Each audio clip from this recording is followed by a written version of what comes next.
The lightweight division, a beloved haven for all sorts of characters, the prodigies, bravehearts, technical virtuosos, glamorous kings, and raw alpha predators, to name a few. But now, it's time for an unstoppable force, which is embodied in the person of Justin Gaethje. He will try to do what 28 others could not. Break through the immovable will of Khabib Nurmagomedov. And at UFC 254, we'll finally get to see what happens when an unstoppable force meets an immovable object. This is MMA time.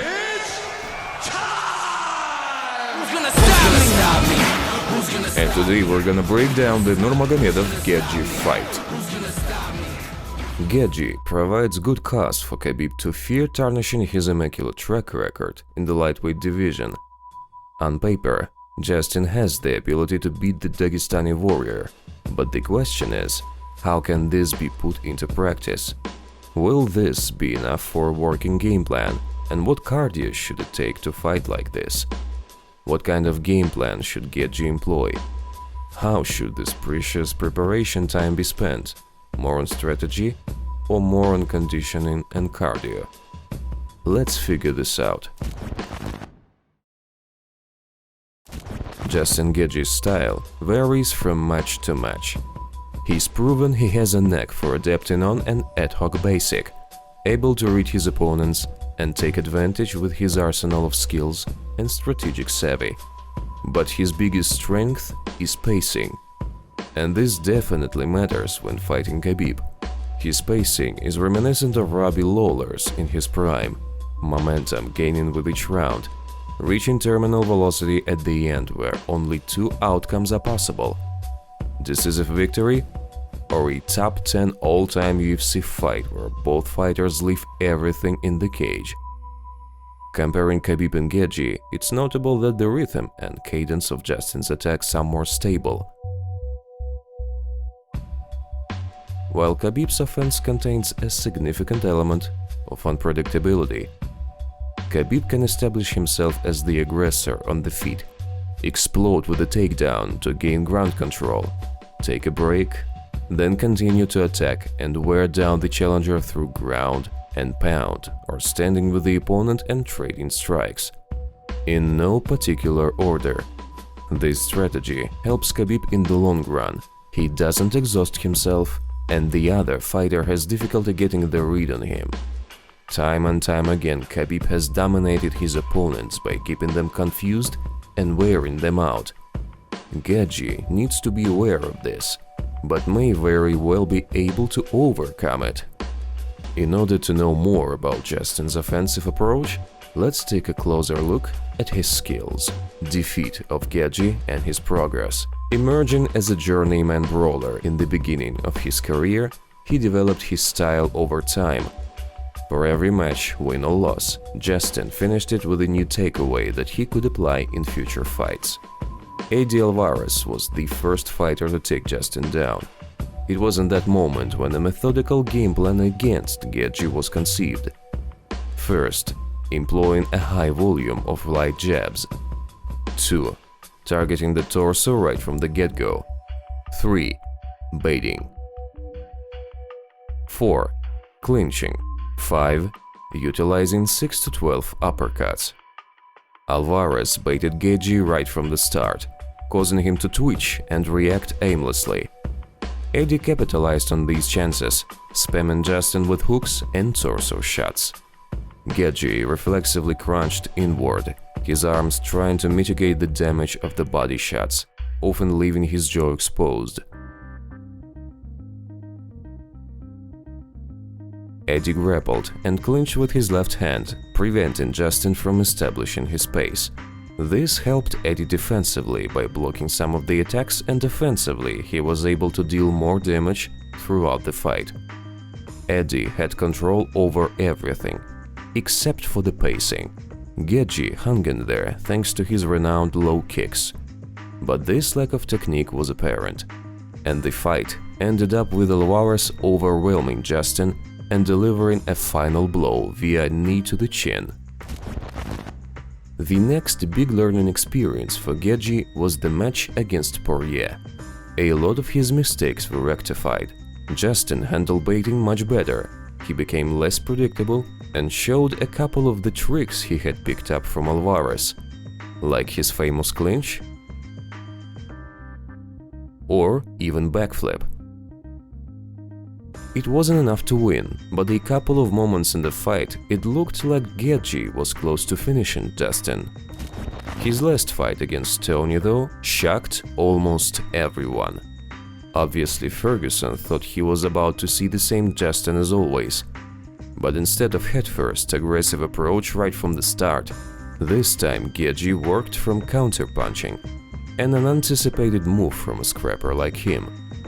He did a great job in fixing his previous mistakes. Uppercuts and knees lost their efficacy against him, and he had learned to use head movement to avoid jabs. Of course, Ferguson made some mistakes himself in this fight.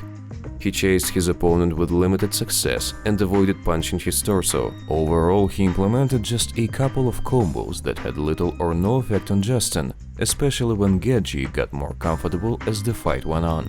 Also, Justin has been knocked out by one of his combos, but then he became more focused. And at the same time, Tony's corner was so useless that even Mike Perry's girlfriend was more useful. Now let's return to the upcoming fight. According to what we've just figured out, Khabib's options for stopping Justin are limited. Gaethje's pacing is fueled by his explosive boxing and counter-punching with low kicks.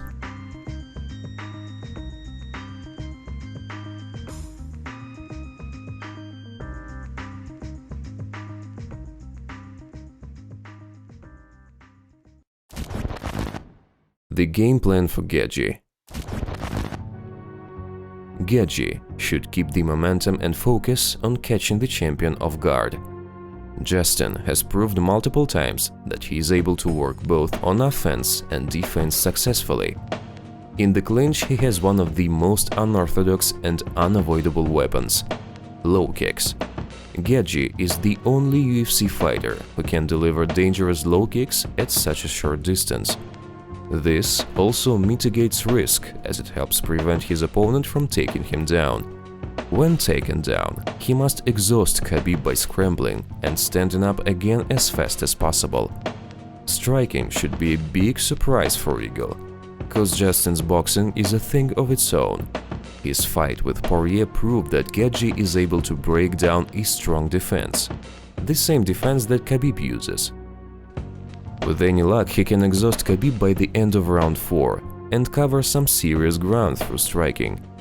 Being incredibly cold-blooded, Justin has got pretty good chances of ending this fight on his terms. He is always methodical and calculated, unlike Poirier, for example, when he fought the Eagle. Keys for Khabib. This may sound strange, but Justin's advantages could also work against him. Consider his defensive tactics. This kind of approach may work at a collegiate athlete level, but in MMA it's difficult because of the striking factor and the potential for submission moves. Gaethje often said he avoids wrestling because he exhausts himself too quickly. Alvarez and Poirier took advantage of that multiple times, putting him on the defensive and then striking with volume. Ground action seems to drain him more than anything else. Even torso punches from Ferguson and Johnson didn't cause that level of fatigue. That's why this must be Khabib's main focus. Make Justin dive and punch him in the liver.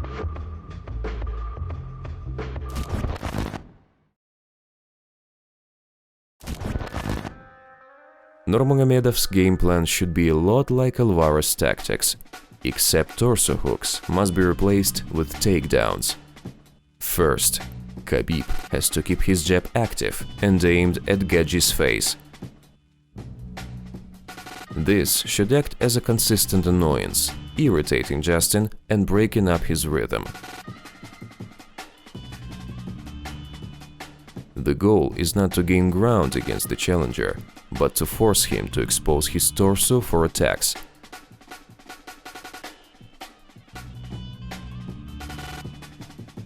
Especially takedowns. The jab should not be the core of Khabib's offense though, since Justin will adapt as the fight continues. Second, feints and the opponent's reaction that follow play a big part in taking the American tough guy down. The more he reacts, the more fatigued and unfocused he becomes, unable to predict what's coming next from Khabib.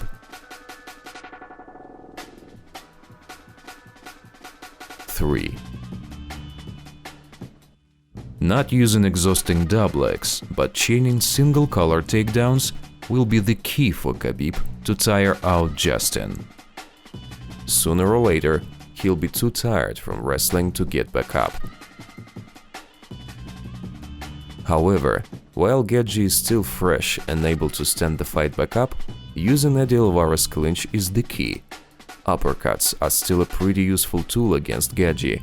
Khabib's colleague Cormier in same clinch beat up Gustafsson, and the Eagle for Rush will learn from him how to hit and control from single color.